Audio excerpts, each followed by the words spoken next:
Você acompanhando, né, de perto, Pedro, o mercado de crédito privado, uma sensação que eu tenho, mas queria confirmar com você, sou um Hélio, professor de finanças, né? Às vezes a gente olha pelo livro, mas é bom conversar com quem está próximo a essas empresas.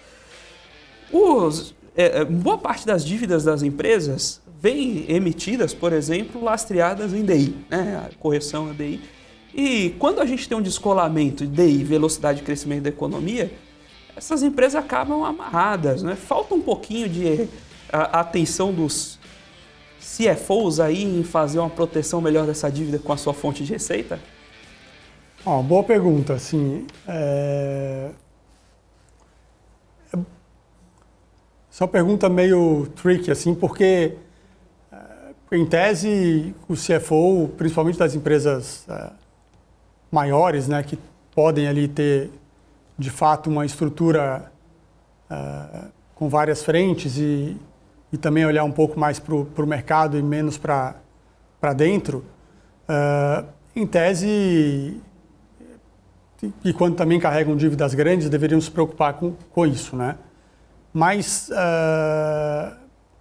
isso é muito complicado porque a receita também não é atrelada, né? Isso fica mais fácil quando você tem um hedge natural. Então, por exemplo, você tem uma concessionária que tem os seus reajustes anuais atrelados ao IPCA, né? Então, é muito mais natural que ela então emita uma dívida a IPCA, porque necessariamente a receita dela vai crescer junto com o que ela tem que pagar ali na dívida dela, né? Então, é um casamento natural de passivo com receita, né?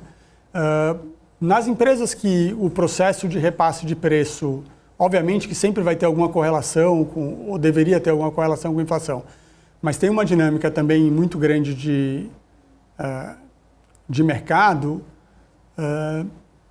é mais difícil, né? E se ela tem uma parte da dívida, uma parte substancial da dívida dela atrelada ao CDI, se ela tiver uma dívida longa, não sei se faz muito sentido ela gastar muito para fazer esse hedge, ou correr o risco de fazer esse hedge no momento que ela acabe não precisando e aquilo vire um custo e não um benefício, né? Porque se a dívida for longa, vamos dizer assim, o juros real também não deveria ficar muito maior do que um juros real estrutural do país por muito tempo, porque senão tudo quebra, né? Então, eu acho que os próprios ciclos vão fazer esse ajuste. Eu acho complicado, porque senão ela pode também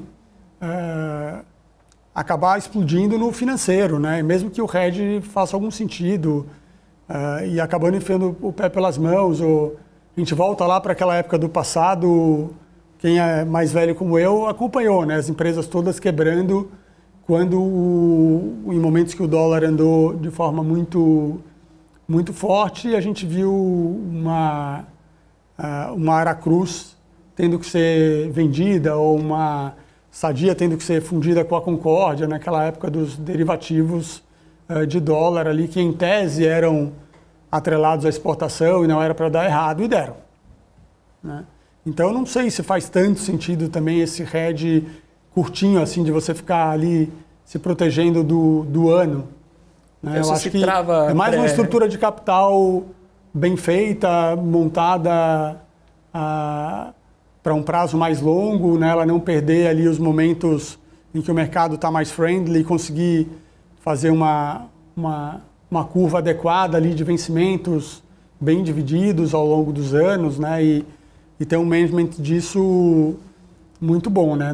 O que a gente viu nesse ciclo mais recente agora foram ali, naquele momentos de juros muito baixo, foram algumas empresas, né, acelerando muito o crescimento, ou via M&A ou orgânico mesmo, né? E aí, quando os juros subiram muito rápido, de fato, elas foram pegas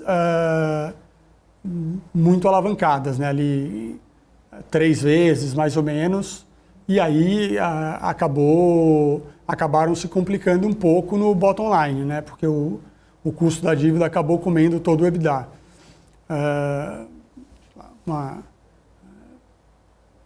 Movida, por exemplo, aconteceu isso, todas as empresas de educação praticamente, né, ou as maiores, as listadas, aconteceram isso, para falar assim, de cada uma com sua dinâmica, né, e com suas razões, né, de terem feito o crescimento. As empresas de educação tinham uma outra razão também para estarem no momento mais complicado, que foi o fim do FIES, né, depois que se mostrou que o modelo do FIES não era o modelo mais correto, e aquilo acabou causando um passivo para o governo muito grande. O FIES teve que ir diminuindo muito de tamanho, acabando, né, e hoje em dia é um percentual já bem mais baixo nas empresas de educação, mas ficou ali um legado de diminuição de alunos ao longo do tempo, né? Então, você foi pego com o juros subindo muito e uma pressão de diminuição de vagas que acabaram sendo compensadas um pouco pelo ensino à distância, mas ensino à distância são margens bem menores, são tickets bem menores, aí você tem ali um outro problema, além de uma concorrência muito grande. E aí na trava você se trava